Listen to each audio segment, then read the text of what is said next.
Corrosion பற்றி பார்க்க போகிறோம். Corrosion is defined as அதுக்கப்புறம் it can be defined as the deterioration of the metal by the chemical interaction with their environment. அதான் அதுக்கப்புறம் corrosion அப்படி சொல்கிறாங்க. Types of corrosion: chemical corrosion, electrochemical corrosion. chemical corrosionல dry corrosion சொல்கிறாங்க. electrochemical corrosion wet corrosion சொல்கிறாங்க.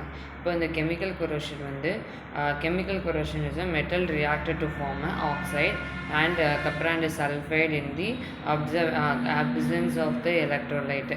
அதாவது electrolyte எல்லாமே ஒரு metal react with oxide form and சல்ஃபைடோட ஃபார்மில் இது பண்ணுறதுனால இப்போ எலக்ட்ரோகெமிக்கல் கொரோஷனில் this requires the presence of water and other fluid electrolyte.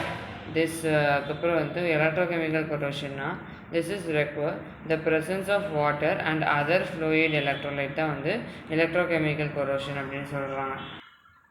இப்போ protection against the corrosion: passivation, increasing noble metal content, polishing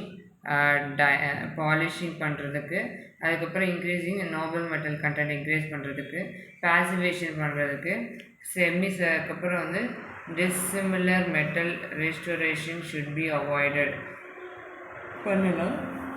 அதுக்கப்புறம் avoid using the high mercury containing அமால்கத்தை avoid பண்ணலாம். அப்போனா கொரோஷனை தடுக்கலாம். தேங்க்யூ.